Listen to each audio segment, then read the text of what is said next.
Assalamualaikum and good afternoon sa lahat. So guys, ngayong araw ay magbibitaw tayo ng ating 1 to 2 inch na juvenile.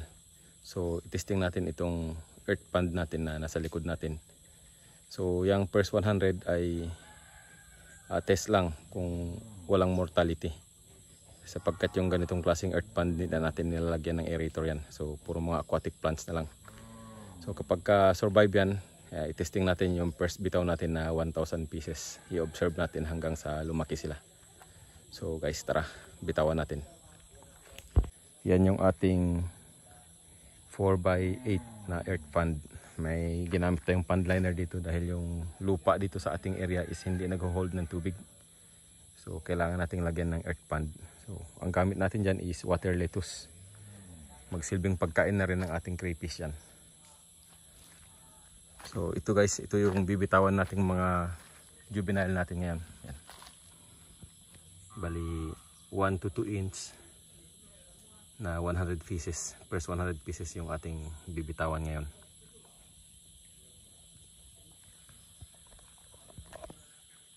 Testing natin sila.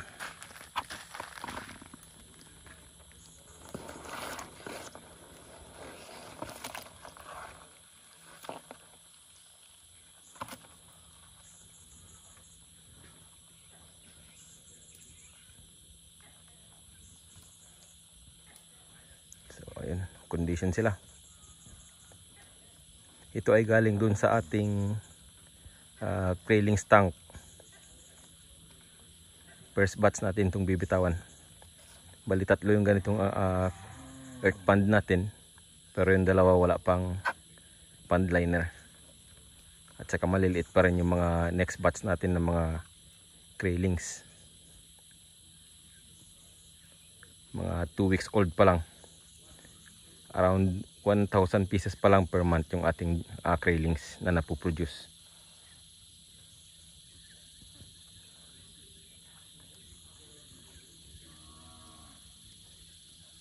So hindi natin sila pwedeng biglain guys dahil iba yung kanilang pinanggalingan. So kailangan muna sila mag-adjust dito sa panibagong titirahan nila.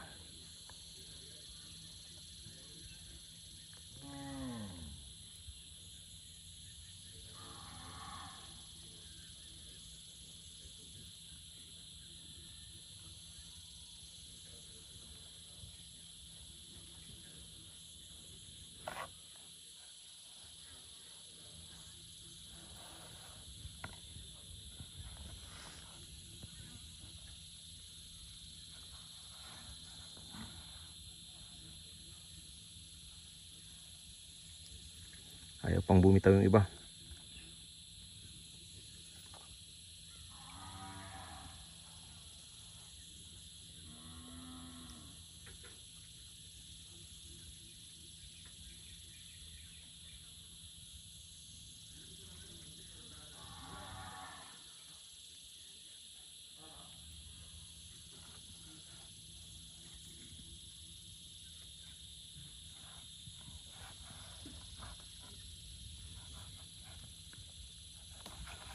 Yan, isa na lang.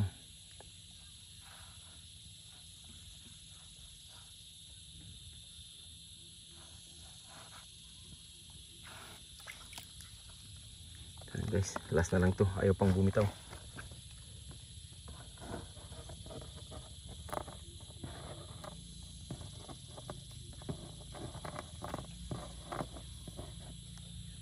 Yan. Welcome sa kanilang bagong tahanan. Hopefully guys, in 3 months ma-observe natin kung okay na sila. Ang target natin dito is for food consumption na. Mga taguro lines to guys, galing kay SSF Farm. So ayan, hopefully mabilis silang lumaki. Dito kung mapansin nyo, wala nang masyadong hides. Pinarami lang natin yung mga halaman dito na magpo-produce na rin ng mga oxygen para sa kanila. So yun lang guys, hintayin natin ng 3 months kung ano yung development nitong ating experiment. First time natin magbitaw sa ganitong klaseng grow out pond. Ayan. Nandyan pa rin sila. Naninibago pa.